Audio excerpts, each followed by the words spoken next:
On dit souvent de la poésie qu'elle est l'expression de la douleur et que les poètes, ces êtres apparemment maudits, s'accrochent à leur souffrance comme d'autres s'accrocheraient à des bouées de sauvetage. Et pourtant, il y a des textes où la poésie est un acte de joie qui n'a rien à envier un acte de foi. C'est d'ailleurs le cas de René Yalega qui vient nous présenter aujourd'hui Gaudium, un texte qui parle de la joie. Vous voulez en savoir plus? Restez avec nous pour le décryptage. René Yalega, bonjour. Bonjour. Bienvenue à Entre les lignes. Je suis heureux d'être des vôtres aujourd'hui. Nous sommes encore plus heureux parce que vous êtes poète, certes, mais également spécialiste de poésie, enseignant-chercheur à l'université. Tout à fait, j'enseigne la poésie française, la poésie africaine. J'ai passé de nombreuses années, quelques années en Guyane, et donc j'ai eu à publier il y a quelques années un ouvrage sur l'anthologie de la poésie guyanaise d'expression française de René Maran à nos jours. Je suis un passionné de poésie, vous le savez, j'enseigne la poésie, mais je suis aussi un praticien de la poésie. Alors vous publiez ce travail sur la langue, Gaudium. Gaudium, ce n'est pas du français, c'est du latin. Absolument. Pourquoi choisir un titre en latin? Voulez-vous dire que le latin est plus expressif que le français? Mais c'est en lien avec la définition de la poésie, parce que la poésie traverse les langues. D'ailleurs, il n'y a pas que Gaudium à l'intérieur de ce texte, de ce recueil. Nous avons Yaka, qui est un terme d'Ida qui désigne la joie. Donc ici, une sorte de triptyque, le latin, le français, le didame. On pourrait ajouter encore à satiété d'autres mots pour désigner la joie. Pour moi, à l'opposé de ce que vous avez dit au début, la joie est consubstantielle à la création poétique, à l'artefact poétique, à la création. Parce que, justement, quand je lis, par exemple, les grands poètes de tous les poètes, même lorsque la mort est évoquée, la mort est battue en brèche par l'acte de création. Baudelaire, un des chapitres, une des sections intitulée « La mort », et dans cette section, la vie est triomphante, la joie est triomphante. Chez Yves Bonnefoy, par exemple, vous vous rappelez des textes d'Yves Bonnefoy, de l'immobilité et de mouvement de douve, n'est-ce pas? Cette femme aimée qui est morte est recréée dans l'acte de création poétique. Elle renaît dans l'écriture poétique. Par conséquent, la mort est vaincue. C'est pour ça que je mets aussi un lien entre la poésie et la théologie, parce que la poésie a une dimension téléologique. L'inspiration religieuse qui est présente dans ce recueil. Absolument. Mais je reviens sur le titre. Vous aurez pu l'appeler La Joie ou Jaka, mais vous dites Gaudium. Pourquoi le latin? Surtout dans un pays où on ne parle pas latin. En fait, j'invite le lecteur à chercher un peu. La poésie ne se situe pas dans l'immédiateté. Il faut que le lecteur puisse chercher un peu et découvrir qu'il y a autre chose, n'est-ce pas? La poésie n'est pas donnée comme ça dans l'immédiateté. D'ailleurs, mon premier recueil de poèmes, Quetzal. Quand on dit Quetzal, on ne sait pas. Alors c'est l'oiseau vert, le vainqueur, l'oiseau royal, n'est-ce pas? Mais le Quetzal, c'est pas très connu. On est dans la mythologie amérindienne, je crois bien. Absolument, hein. C'est l'oiseau de paradis. Donc il y a toujours cette dimension de la beauté, de la suprématie de la vie sur la mort. Et puis, bien sûr, le deuxième recueil de poèmes, Pampre. Pampre qui renvoie à ces grappes de vin.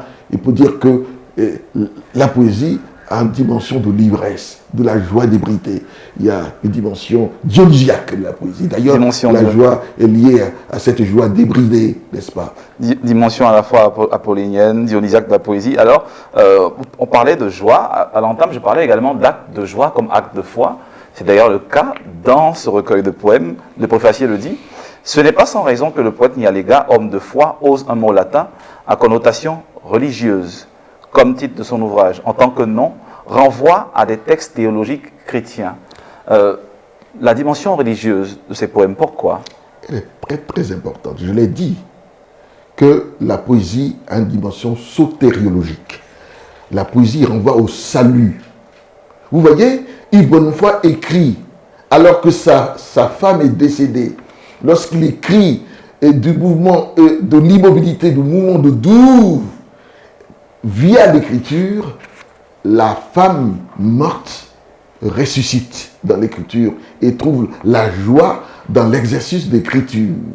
Vous voyez? Donc, il y a bien sûr un lien incoercible entre la création et la théologie. Dieu y est. Parce que vous vous rendez compte, lorsque vous écrivez, parce que l'exercice d'écriture, ce n'est pas un discours quotidien.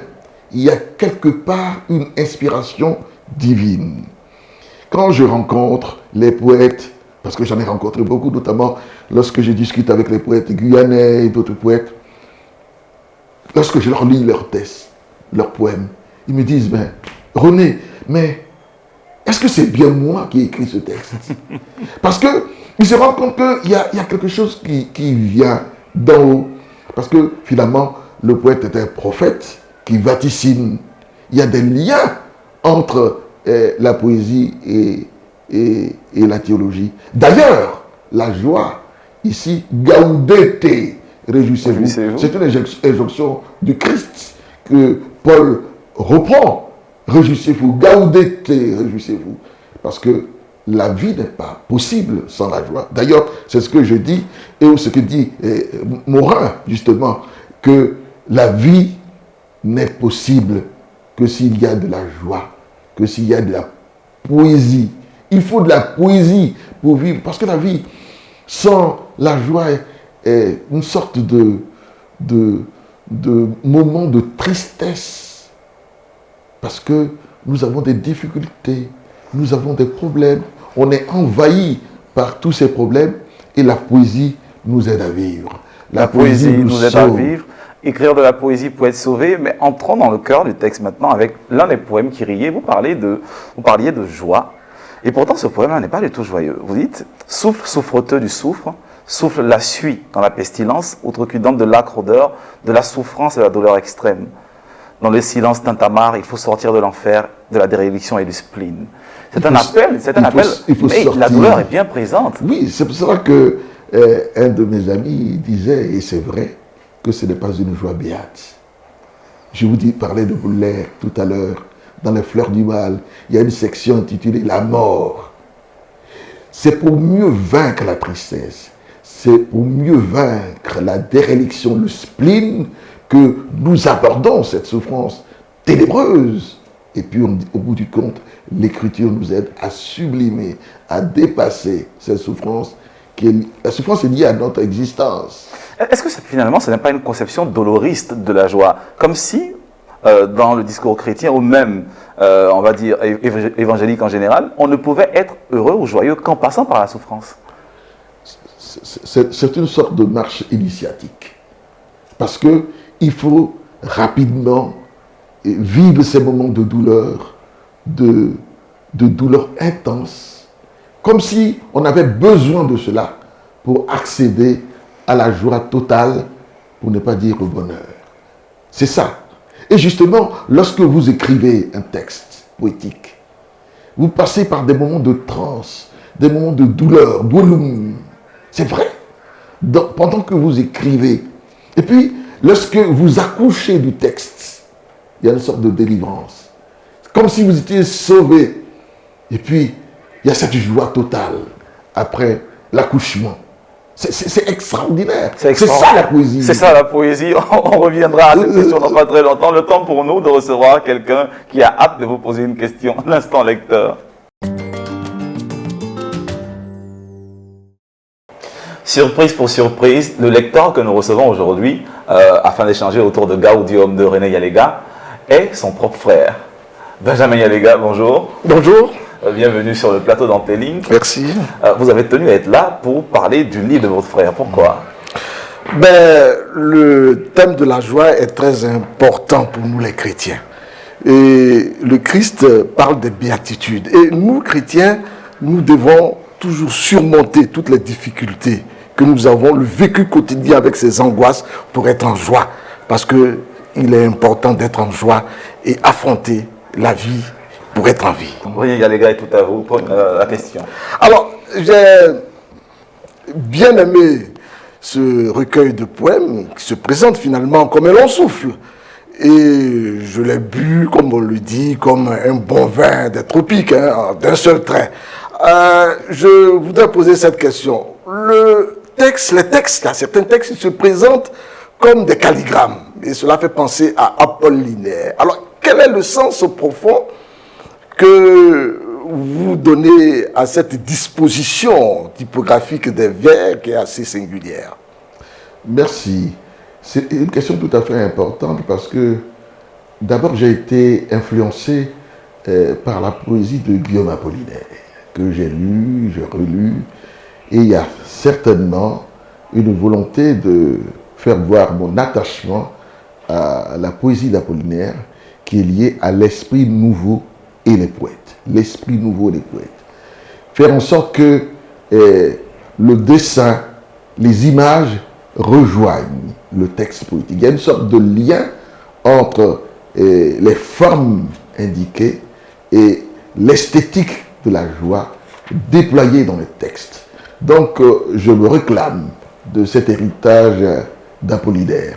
C'est vrai que j'ai lu presque tous les poètes français, francophones, c'est vrai. Et je pense que ce lien entre les arts, ce lien est très important et affirmé ici, lien entre, n'est-ce pas, la forme et la réalité sculpturaire. C'est que nous appelons les verbes ropaliques, le lien entre forme et écriture poétique. C'est affirmé de façon forte pour dire, et comme vous l'avez dit, justement, rejoindre l'injonction du Christ. Merci René Nyalega, merci Augustin Nyalega. Vous avez dit que vous Benjamin Nyalega, vous avez dit que vous avez publié un texte. On espère vous revoir ici sur le plateau d'Entre-Lignes pour en parler. J'attends votre invitation. Très bien, on en reparle après l'émission. Vous ne nous quittez pas, juste l'instant pour nous d'annoncer la prochaine rubrique, la question selfie. Salut, je suis Diarra Boubacar. J'ai lu l'œuvre Gaudium de René Nyalega et j'ai une question à lui poser à propos. Pourquoi avez-vous écrit Silence Tantama? Telle est ma question. Merci. Oui, le silence tintamarre. Vous voyez bien qu'il y a des silences qui sont en fait des messages bruyants, sorte de force. On n'a pas toujours besoin de s'exprimer pour faire entendre sa voix. Le silence est justement l'une des expressions de l'homme sage. Et ce silence est tellement silencieux qu'il en vient à devenir d'une telle violence et envahit l'espace. Parce que tintamarre, il y a une force, comme une sorte de tohu-bohu, une sorte de crispidon. Donc, cela existe aussi. J'aime bien souvent les textes japonais, les textes où il y a la miniaturisation de l'expression. Je pense que le poème aussi peut s'exprimer dans l'espace de la page blanche. Silence tintamarre, pour dire aussi quelque chose de très puissant. Parce que, quelque part, les mots atrophient le message. Et quelquefois, le silence de Dieu est parlant. Dieu nous parle aussi dans le silence, d'où les prieurés, les endroits où on a besoin de silence pour mieux entendre la voix de Dieu dans le silence. Comment faire aimer la poésie aux jeunes lecteurs, par exemple? Oui, mais c'est vrai que on a tendance à dire que la poésie fait peur. La poésie est sibylline, byzantine, Elle est hermétique. elle est hermétique. Mais vous voyez bien que elle est accessible, la poésie. Comment s'y prend pour faire aimer la poésie aux jeunes lecteurs qui n'ont pas envie même d'ouvrir un recueil de poèmes? Quelle serait la stratégie, Nyalega? C'est-à-dire que moi, ce que je propose, ce sont des moments de lecture. Il faut des moments de prolation. Des moments où on dit le texte. Et à force de dire le texte, on en voit la musicalité, on en décèle le rythme, on en décèle le mouvement, on en décèle la force, le chant. Et à force d'écouter, on se rend compte que par-delà les mots, par-delà le rythme, la poésie nous parle. Et c'est peut-être parce que les enseignants, certains enseignants, je ne veux pas tous les incriminer, on donne de la poésie une idée si vague, ils prennent ce vague comme l'idée même de la poésie, comme dit Paul Valéry.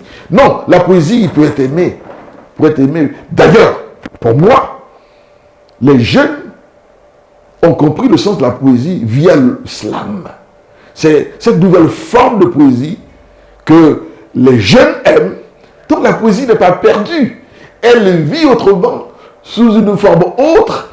Mais je suis content de savoir que beaucoup de jeunes, je vois des jeunes en Côte d'Ivoire, qui s'inscrivent dans la démarche de l'islam. Donc, il y a une variante de la poésie. Et il est possible de faire aimer la poésie par le chant, en disant les textes, en récitant les vers. Et voilà, et c'est important pour moi. Mais Merci. tout Merci vient de manque de pédagogie. Il faut une vraie pédagogie de la poésie pour faire aimer la poésie. En tout cas, moi, quand j'enseigne, la priorité pour moi, c'est de faire aimer la poésie. À vous entendre, on ne peut que vous croire. Je ne viens pas avec de gros sabots dire qu'il y a des mots difficiles. C'est vrai qu'il y a des mots difficiles. C'est pour cela que d'ailleurs, j'ai écrit le vocabulaire de la poésie francophone. Parce qu'il y a tout un vocabulaire, c'est vrai. Il y a tout un vocabulaire qu'il faut maîtriser. Mais dans toutes les disciplines... On y reviendra. On vous sent très passionné. Pour nous d'annoncer une rubrique très importante pour les lecteurs et pour vous également, les grandes plumes.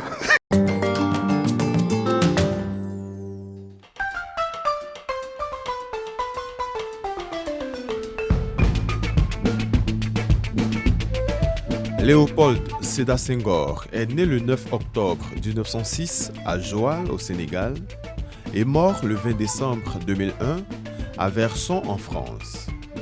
Léopold Sédar Senghor est un homme d'État français, puis sénégalais, poète, écrivain et premier président de la République du Sénégal. Il est ministre en France avant l'indépendance du Sénégal et est le premier Africain à siéger à l'Académie française. Il est le symbole de la coopération entre la France et ses anciennes colonies pour ses partisans ou du néocolonialisme français en Afrique pour ses détracteurs. Sa poésie, fondée sur le chant de la parole, incantatoire, est construite sur l'espoir de créer une civilisation de l'universel, fédérant les traditions par-delà leurs différences.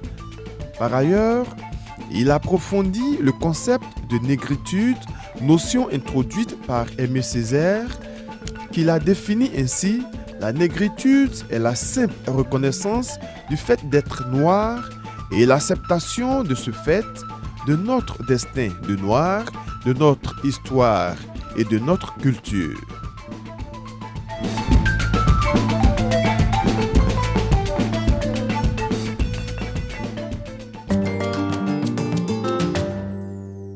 Léopold Sédar Senghor, on songe toujours à ces chants d'ombre brillants pour être sénégalais, qui, j'imagine, vous a influencé.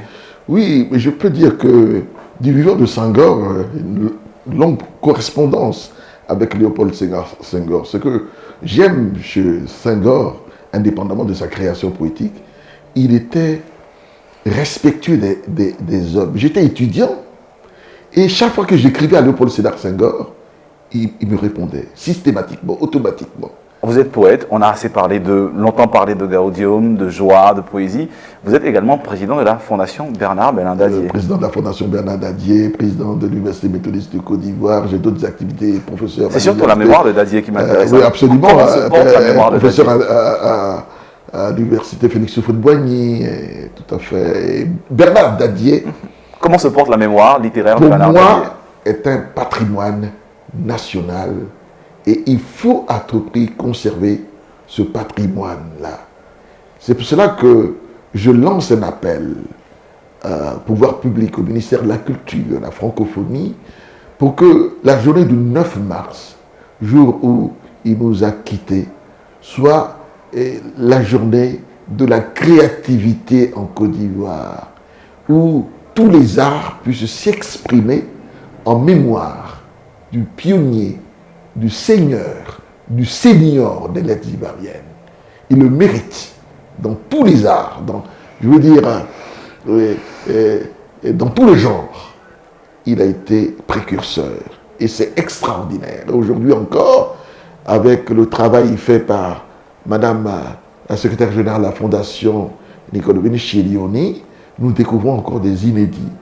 Nous avons publié récemment, il y a quelque temps, Paris à la loupe, mais encore d'autres œuvres que nous sortons pour que le public puisse découvrir les 1000 facettes de Bernard Dadier. Donc la mémoire littéraire de Bernard Dadier se porte bien. Absolument, grâce à la Fondation qui travaille quotidiennement à faire sortir les œuvres de l'ombre. Et d'ailleurs, il faut songer de plus en plus à des nouvelles éditions des œuvres de Bernard Dadier. Ce sera tout à fait... Ça, c'est un travail que nous devons faire, nouvelles éditions de toutes les œuvres de Bernard Dadier, les contes, les chroniques, les poèmes, les aphorismes, les carnets de prison, etc.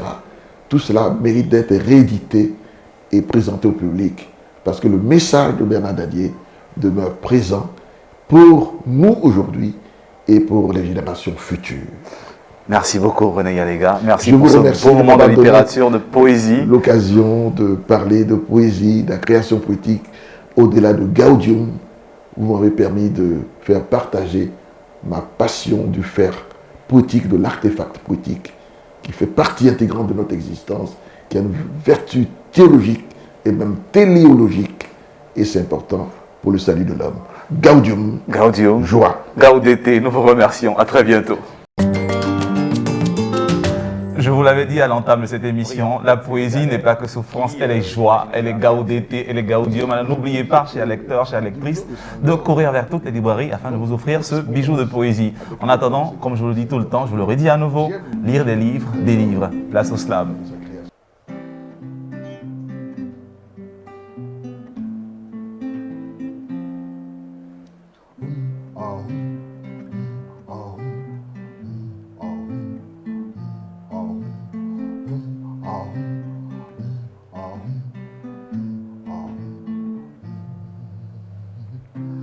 Lokadiran bengoningon kudu karibai wole Lokaditan ngoningon kudu kari Lokadiran bengoningon kudu karibai wole Lokaditan ngoningon kudu kari Ngoa. Elle dort à même son sommeil. Chacun de ses ronflements est un souffle d'inquiétude. La nuit est le seul moment où elle voit le soleil. Son père lui avait pourtant dit que le mariage était la béatitude. Elle n'a pas fini d'être un enfant. La voilà mère de 2 gosses qui attendent leur frère. Elle doit lui faire un enfant chaque fois qu'il est en colère. Au commissariat, l'agent de police dit qu'il n'y peut rien, qu'il faut régler cela en famille. Que l'amour c'est comme ça, parfois ça vacille. Elles sont tristes et humiliées de chaque réunion de crise en famille. La collade de la dot a tellement jauni leurs dents qu'ils ne peuvent plus blanchir leur fille. Elle sait que plus jamais elle sera une femme. Son avenir est clair, comme le regard d'un myope. Mais seul sous cette douleur, Ramakam veut prendre de la cam et quitter définitivement les pages de David Diop.